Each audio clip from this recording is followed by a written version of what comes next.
झनक सीरियल की आज का प्रोमो देख के तो जैसे ऐसे लगता है कि यहाँ पे ऋषि के बारे में यह कहना तो गलत बिल्कुल नहीं होगा। कभी पर्दे के पीछे कभी भीड़ के दरमियान ऋषि का हाथ हमेशा झनक की तरफ बढ़ जाता है। शायद रास्ता कुछ और हो पर दिल सिर्फ एक ही हाथ को पकड़ना चाहता है। फ्रेंड्स, आज का प्रोमो जो है फाइनली लिटरली यहाँ पे हार्ट स्टॉपिंग था। एनिवर्सरी फंक्शन की रोशनी, म्यूजिक, खुशियाँ सब नॉर्मल चल रहा था, पर इसी ग्लैमरस सेलिब्रेशन के बीच में एक ऐसा ट्विस्ट आ गया जिससे तो सभी के पैरों तले जमीन खिसक जाएगी।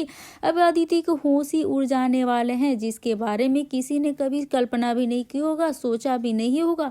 यहाँ पे शुरू होता है जहाँ पे ऋषि को यहाँ पे क्राउड में टेंस चलने वाला है। उसकी आंखों में एक अजीब से जो बेचैनी थी, जिसे कुछ बहुत बड़ा उसके अंदर दबा हुआ है और जो वो कंट्रोल ही नहीं कर पा रहा है। अब ऋषि सीधा जाता है, झनक के पास आता है, बिना कुछ सोचे बिना किसी हेजिटेशन के उसका हाथ पकड़ के लेता है और इतना बड़ा बोल्ड स्टेप एनिवर्सरी फंक्शन के बीच में सबके सामने। झनक जो है स्टन हो जाती है, पूरे ऑडियंस स्टन हो जाएंगे इस चीज को देखकर। अब इसी एक मोमेंट ने पूरी स्टोरी को जो है झटका दे दिया है। ऋषि झनक के हाथ जोर से पकड़कर उसको पर्दे के पीछे ले जाता है और यहाँ पे camera angles, light, background, tension सब मिलके इस स्कैन को एकदम डेंजरस वाइब देते हैं, जैसे कोई जो है फॉर हिडन जो मोमेंट अनफोल्ड हो रहा है। अब पर्दे के पीछे जाते ही ऋषि का डायलॉग, झनक मुझे तुमसे कुछ बहुत जरूरी बात करनी है। अब उसका एक्सप्रेशन में सिर्फ एक ही चीज थी, फियर, लव एंड कन्फेशन का प्रेशर। अब ऐसा लग रहा है जैसे वो बहुत ही बड़ा सच्चाई बोलने वाला है, या फिर यूं कहें कि झनक से लगता है कि अपने दिल का इजहार करने वाला है। पर इस इमोशनल मोमेंट को तो थोड़ा ब्रेक करना होगा दोस्तों, क्योंकि यहाँ पे हो जाएगी एंट्री अदिति की और यहाँ पे जो है झनक जो है से वो भी शॉक्ड हो जाती है और ऋषि की बातें जो है अधूरी रह जाएंगी। और यहाँ पे प्रोमो में एक्चुअल जो है ना एक्सपोल्ड हो जाता है। अदिति पर्दे के पीछे आती है और ऋषि को झनक का हाथ पकड़े देख जो है लेटती है। अब उसका रिएक्शन जो है स्पीचलेस, शॉक था। अब यहाँ पे अदिति का डायलॉग एकदम तीखी चाकू की तरह लग रहा है, ऋषि तुम्हें तो किसी काम से जाना था बाहर, तो तुम यहाँ झनक के साथ क्या कर रहे हो। अब बस इस एक लाइन ने पूरे एंगल को चेंज करके रख दिया है। ऋषि तुरंत झनक का हाथ छोड़ देता है, लेकिन डैमेज तो पूरा हो ही चुका है। अब अदिति की आंखों में सीधा डाउट, झनक जो है पैनिक में है, अब ऋषि गिल्ट में है, फियर में है। अब ये इसके सिर्फ जो अक्वर्ड नहीं था, ये एक रिलेशनशिप जो है अर्थक्विक था। और सबसे बड़ा ट्विस्ट यह है कि इस प्रोमो से एक बात तो कंफर्म होती है कि ऋषि झनक के लिए जो है फीलनेस जो है कंट्रोल नहीं कर पा रहा है। अब जहाँ पे इसके लिए सभी लोगों के बीच में वो झनक का हाथ पकड़ के इस तरह से ले जाता है। तो दोस्तों, इस तरह से ऋषि के बिहेवियर को लेकर आप क्या कहना चाहेंगे? क्या उसने झनक का हाथ इस तरह से पकड़ के ले जाना, क्या उसके लिए ये सही था? क्या वो अपनी दिल की बात कह पाएगा झनक के? उसे कह देना चाहिए बिना डरे हुए? क्या उसे अदिति का सामना करके झनक से अपने प्यार का इजहार कर देना चाहिए?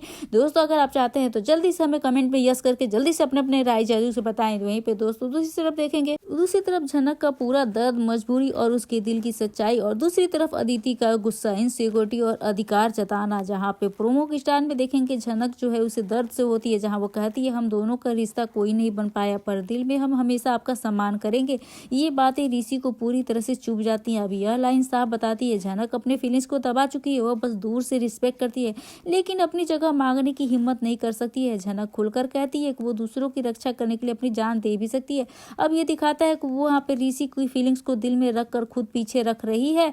अब अदिति कहेगी कि जब तक ऋषि मेरी लाइफ से जुड़ा है तो यहाँ पे मेरा पूरा हक है। घर में तो अलग ही जो है बवाल और यहाँ पे तमाशा खड़ा हुआ है, अब कोई मुझे रोक नहीं सकता है। अब अदिति का ये डायलॉग दिखाता है कि अदिति अभी भी झनक को अपने लिए खतरा मानती है। अदिति जो है पहली चैलेंज करती है कि कौन रोक रहा है तुम्हें, करो सवाल। यहाँ पे ऋषि जो है अदिति से बोलता है, मतलब ये साबित करना चाहता है कि तुम उसी घर उसी के चलते जो है ये सब जो है बखेड़ा खड़ा हुआ है।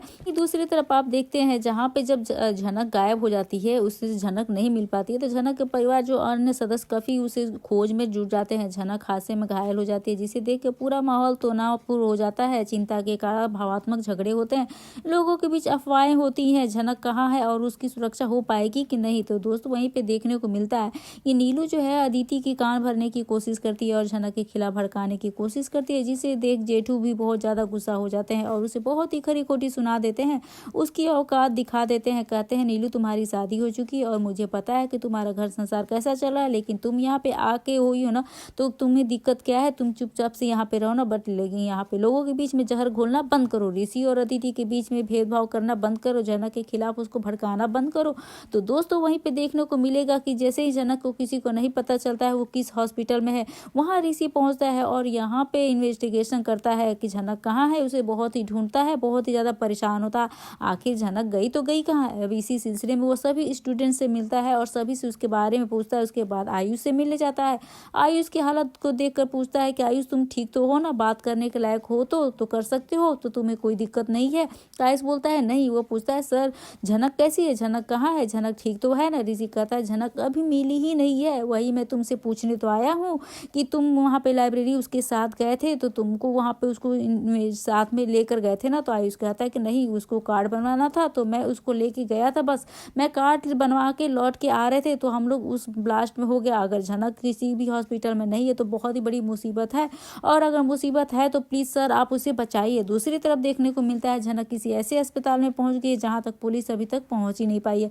झनक कहती है कि दीदी आप हम लोग को नर्स हमें वो करना चाहते हैं, डिस्चार्ज करना चाहते हैं, लेकिन मेरी हालत तो ऐसी नहीं लग रही है कि मैं डिस्चार्ज होकर कहीं जा पाऊँ। मैं अपने गाँव वालों को कैसे इन्फॉर्म करूँ, वहीं पर दूसरी बात मैं कैसे करूँगी, मुझे तो करना होगा। तो नर्स बोलती है हाँ मैं देखती हूँ क्या कर सकती हूँ, मैं तुम्हारे लिए जो हो सकता है वो करती हूँ। दूसरी तरफ देखने को मिलता है कि अदिति और घर वाले काफी ज्यादा परेशान होते हैं क्योंकि मिष्टी की हालत खराब है और कॉलेज में जो ब्लास्ट हुआ है। अदिति अपनी माँ यहाँ पे अर्शी से बात करती है और कहती है मुझे ऋषि की बहुत ज्यादा चिंता हो रही है, उसकी बहुत ही ज्यादा फिक्र हो रही है, वह कैसा होगा, उसने अभी तक कोई इन्फॉर्मेशन नहीं दी है, हमें कुछ पता भी नहीं है वह क्या कर रहा होगा, मैं आपसे बाद में बात करती हूँ। और दोस्तों घटना के बाद घायल होकर अपनी जान बचाने के लिए संघर्ष करती है। ऋषि की जान भी खतरे में पड़ जाती है और इसी बीच आयुष जो झनक के लिए बहुत ही ज्यादा इंपॉर्टेंट है, अपनी जान की परवाह किए बिना उसे बचाने की कोशिश करता है। अब इस जो है ट्रायंगल रिश्ते में तानातानी और भी बढ़ जाने वाली है दोस्तों, और भी ज्यादा हाई वोल्टेज होने वाला है क्योंकि झनक ऋषि और आयुष तीनों के बीच में जो ट्रायंगल ये गहरा रिश्ता बनता जा रहा है।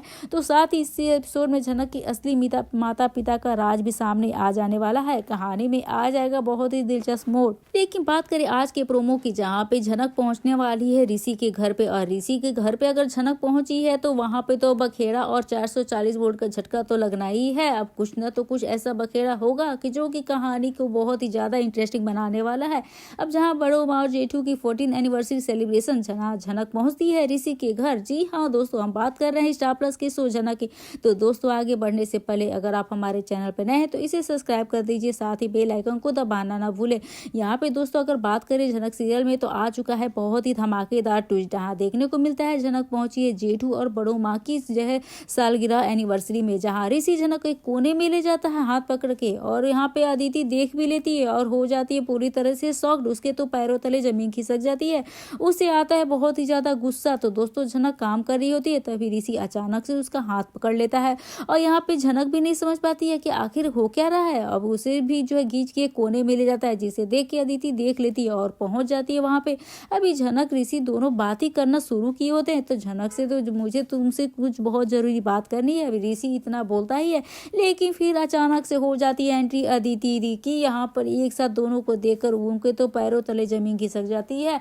अब उनके तो आसमान सर पे फट चुका है, अब उन पे गुस्सा हो जाती है, जिसे देखकर झनक भी उसके भी होश उड़ जाते हैं कि अदिति दीदी मैंने तो कुछ किया ही नहीं है। आखिर झनक का ये मासूम सा बात। अब अदिति कहती अच्छा इसलिए तुम यहाँ पे आई हो झनक, मेरा घर संसार तोड़ने के लिए, मेरे जो है जीवन में आग लगाने के लिए, और यहाँ पे नैन मटक्का चल रहा है तुम दोनों का। अब इसे देख अदिति गुस्सा हो जाती है और कहती है कि नहीं अदिति दी ऐसा कुछ नहीं है, बस मैं झनक से कुछ बातें तो कर रहा था। लेकिन यहाँ पे जो है अदिति ऋषि के बात को बिल्कुल भी नहीं सुन रही है। अदिति कुछ भी सुनने को तो तैयार ही नहीं होती है। नहीं आप लोग सही कह रहे हैं, मेरे साथ आपसे इस कोने में आकर ऐसी क्या ही बात करना था। दोस्तों अब तो कहानी में बहुत ही ज्यादा इंटरेस्टिंग मोड़ आ ही चुका है। क्या कहना चाहेंगे इस मोड़ को लेकर, क्या ऋषि जो है यहाँ पे बोल पाएगा अदिति के सामने, अब कौन सा फैसला लेगी यहाँ पे अदिति, फिर से झनक की लाइफ में आने वाला है बहुत ही बड़ी मुश्किलें, क्योंकि अदिति शांत बैठने वाली नहीं है और ना ही वो झनक को आसानी से इतनी पढ़ाई करने देगी। तो यहाँ पे अब मुश्किलें बहुत ही बढ़ने वाली झनक के लिए। तो दोस्तों आपकी क्या राय है, आप अपनी राय हमें कमेंट सेक्शन में जरूर से बताइए। वीडियो अच्छी लगी तो बेशक वीडियो को लाइक करें, शेयर करें और हमारे चैनल को सब्सक्राइब करना ना भूले दोस्तों। तो मिलते हैं नए वीडियो के साथ, नए अपडेट के साथ, तब तक के लिए बने रहिए हमारे साथ। राधे राधे एवरीवन।